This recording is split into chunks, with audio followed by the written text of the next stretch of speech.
today we'll be talking about Japanese cherry blossoms. So, what's your favorite type of flower? And what color is it? As a quick activity, take some time to draw it.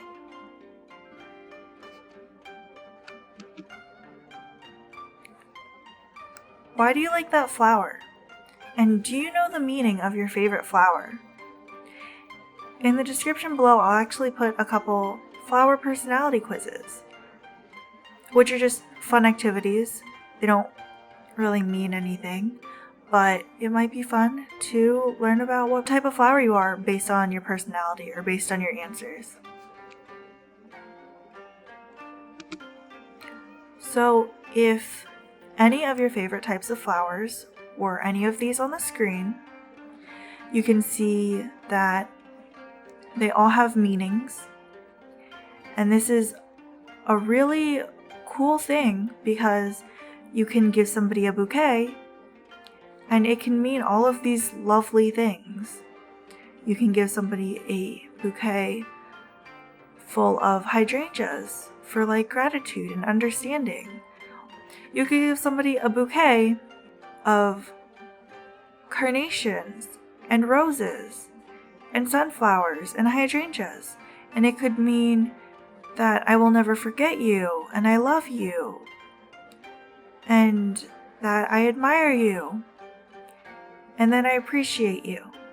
You can combine all of these different flowers to make a bouquet that'll have a different meaning than an individual flower, which can be another fun activity. Either make it or draw it.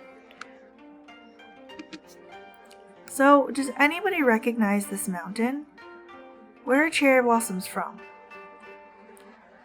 So, this is Mount Fuji in Japan. Japan gifted the United States about 3,000 cherry blossoms in 1912. The world's largest amount of cherry blossoms right now is in Georgia, and cherry blossoms bloom in late March to early April. So in Japan, they have this event called a Yozakura, which means night cherry blossom. And this is a traditional night picnic where people watch the cherry blossoms and they're surrounded by beautiful hanging lanterns on trees. So cherry blossoms symbolize springtime, renewal, and human life. And they're also the unofficial flower of Japan. But with this, let's briefly talk about Hanami. And Hanami is a traditional viewing of cherry blossoms. And during this event, people will bring picnic food and they'll do lots of activities while viewing and appreciating the cherry blossoms. But here's a little bit of a taste of what that might look like. I'll put a link in the description below. But cherry blossoms are so important to Japanese culture and many East Asian cultures, and you can make so many foods and teas out of it, and this includes cherry blossom tea. So cherry blossom tea is made by steeping cherry blossoms, pickled cherry blossoms, in boiling water, and this supposedly has anti-aging and skin benefits. But cherry blossoms are so important to Japanese culture and they can be made into so many more foods. And this includes donuts and mochi and raindrop cakes and Kit Kat or curry or drinks and other donuts and bagels. So there are so many different foods that can be made into, and so many different themes and aesthetics that cherry blossoms fit into. Would you eat any of these foods? Because cherry blossoms are so beautiful and they can be seen in Japan, they can be seen in Washington and so many other places, you can make some decorative crafts with them. So, does this paper technique look familiar to anyone? This technique is actually called quilling. And in terms of quilling, it is rolling, shaping, and gluing paper, and this will create images. And you can see that for these especially, or all of these images are just made out of little shapes and lines.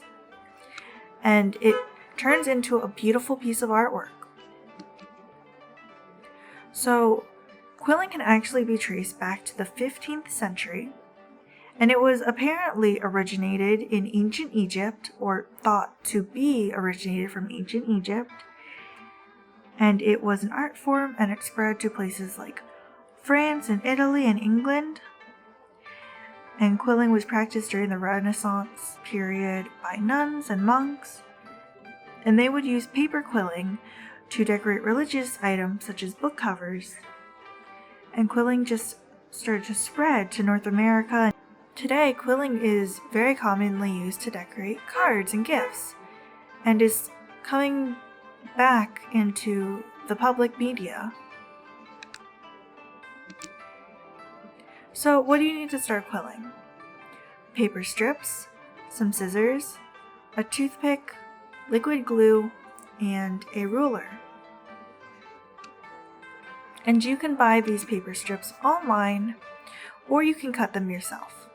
So if you don't have any, you can either take a piece of loose leaf paper and cut off the sides where the holes are, so on the red line for each part, and then cut on the blue, and you'll have strips of paper that are equally sized. And if not, you can just take a piece of paper and a ruler and try to cut them into even sized pieces. So if you want to cut each of them into 1/2-inch strips, cut each of them into 1/2-inch strips, and then you can roll them and make them into different shapes for quilling. But if you don't want to cut the strips, you can of course buy pre-cut strips online. So let's make some shapes. Here are some of the various shapes that you can make by learning a couple simple steps. So the first basic shape is the tight coil. And to make this, you'll place the end of the paper strip on an even part of the toothpick, so that means that it's not slanted and getting smaller. And then you just wrap the strip of paper around the toothpick until the paper is gone. Then you'll glue the end of the paper onto itself just to hold it together. And you can remove from the toothpick, and you have a tight coil. The next basic shape is a teardrop shape. So to make this, you'll just make a tight coil, and then you'll loosen it a bit with your fingers before you glue it. Once you glue the strip, you will pinch one of the sides of the strip, and this will create a teardrop shape. The next shape is the eye shape. And to do this, you will make a teardrop shape, but instead of pinching one side, you'll pinch both ends. And this is great for leaves or other decorative shapes. And if you put all of these steps together, we can make some flowers. But first, let's make a cherry blossom tree. This can be done with quilled paper, but to make it very simple, for this part of the project, you'll just need your markers and the quilling supplies we mentioned earlier, which are glue, toothpick, strips of paper, scissors, and then you'll need a blank piece of paper to glue everything on.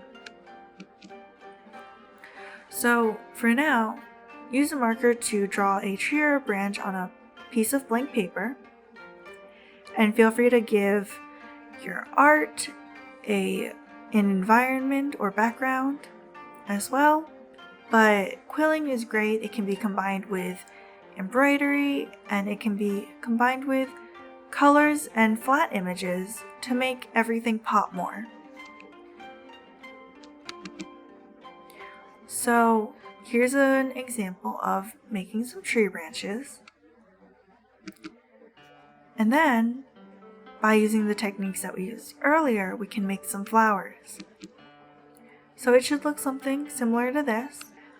I'll have a link below to our other quilling video, as well as a free quilling handout from Artsphere's blog post and a TikTok from Artsphere of quilling Japanese cherry blossoms, and it should look something more similar to that.